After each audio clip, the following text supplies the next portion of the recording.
onto a oxygen concentrator. So pretty much all concentrators, you'll have a place where the filter is, and you'll just need to find that.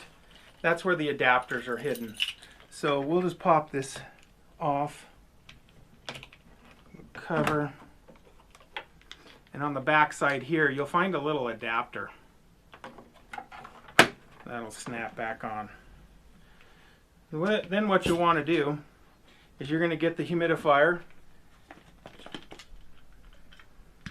and you're going to fill it up with distilled water. I'm using bottled water, but you want to use distilled water only.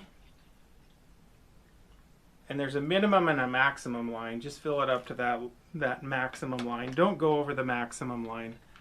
Then when you tighten this on, make sure you don't get it cross-threaded like I did there. So what you want to do is go backwards until you hear it click once and then move it forward. Then it's not cross-threaded. It's very important. Then you'll put this, there's a Velcro thing on the back here. This will just Velcro in and help hold on to there. Now, you'll need to get to your adapter at this point. This adapter is going to screw onto the top there.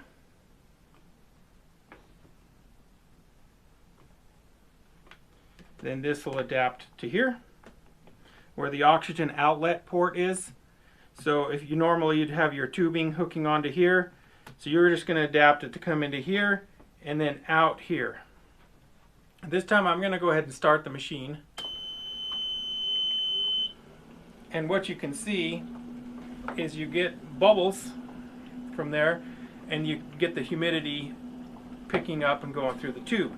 So at this point you'd hook your tubing onto here, your 25 or 50 foot, or your cannula will hook onto there. That'll come to you. So if you follow the instructions on here, this has it's 2 liters to 12 liters with a pressure relief at 6 psi.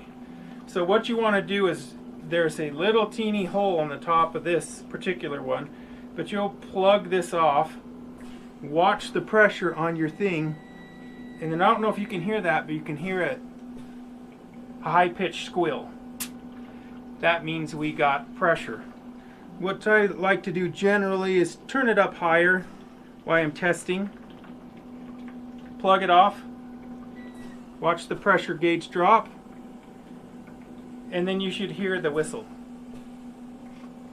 Or some back pressure. So this one I'm not getting complete. So I'm going to make sure this is tight. I'm going to make sure this is a little more tight. Then I'm going to test again. Now I can hear some back pressure. I can hear it whistling out of the top. So we know we got a good seal there because we're dropping pressure into here. Okay. So that's basically how to set up the humidifier. As far as maintenance and cleaning, get with us and we will go over maintenance and cleaning, give you an instruction sheet. But you'll want to sterilize this once a week. Soak it in distilled white vinegar for a half hour, or the top shelf of your dishwasher will work as well. And then when you're assembling it, make sure you check all the pressures again.